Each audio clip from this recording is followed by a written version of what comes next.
So I wanted to share my experience with a little household chore that honestly used to drive me nuts. And more importantly, the really simple fix I found that made a huge difference. You know what I'm talking about, right? That constant loop of buying and then lugging those heavy gallon jugs of distilled water home. Whether it's for your humidifier or your coffee maker, it's just such a pain. Yeah, I started calling it the endless jug problem. It just felt like this cycle that never stopped, and frankly, I was just over it. My routine was, well, it was a hassle. It meant extra trips to the store, hauling those heavy things from the car, and then trying to find somewhere to stash all those plastic jugs. It just seemed like way too much work for something I literally needed every day. So, I figured there had to be a better way. I started looking around and found what seemed like the perfect solution, a countertop distiller I could use right at home. After doing a bit of reading, I ended up going with this VEVOR 4-liter countertop model. It's pretty compact, super easy to get going, and the whole idea was just to make distilled water right there in my kitchen whenever I needed it. So the first question is, how much does it actually make? Well, in my experience, one cycle gets you just about a gallon of distilled water. I usually go through about a gallon and a half a day, so I just run it once, maybe overnight or first thing in the morning, and it's always there when I need it. And what about the time a full cycle takes? On average, about 4 to 5 hours. It's not super fast, but that's fine for me. I just set it and forget it, kick it off in the morning, or let it run while I'm sleeping. It has an automatic shutoff, which is great, so it's done when it's done. How it works is actually really, really simple. It just boils tap water, turns it into steam, and then that steam cools down and turns back into water.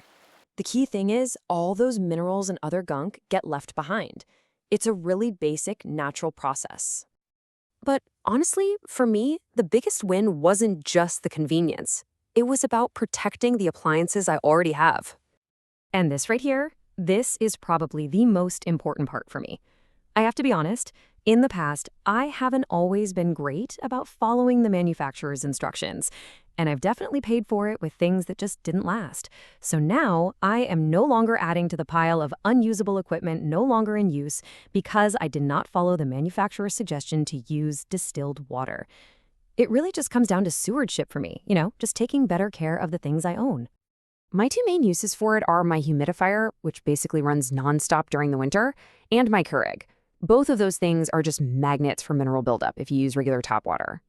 And you can really see the difference. Since I started making my own, I've noticed way less of that white, chalky dust everywhere. The maintenance is so much easier and everything just seems to run better, more consistently. So let's just take a look at the before and after. My new routine, well, it's just so much simpler. The old way was all about store trips, heavy lifting, and dealing with those plastic jugs. The new way? I just make water as I need it. No more lifting and no more plastic waste piling up. That convenience factor is, for me, the biggest thing. So that leads to the big question, right? Was it worth it? And for me, it's a definite yes. Overall, I am a very satisfied customer. It does exactly what it's supposed to do, and it's made one part of my life just easier. So if I had to sum it all up, I'd say it's been really reliable and efficient. It's also super easy to keep clean. But most of all, it just feels like a solid, practical, long-term solution, not some quick fix. So here's my final takeaway. If you're like me and you find yourself constantly buying distilled water, then a little countertop distiller could be a really practical solution for you too. I'm definitely glad I made the switch. It's funny how fixing one small, annoying chore can make your day feel just a little bit calmer. It definitely did for me.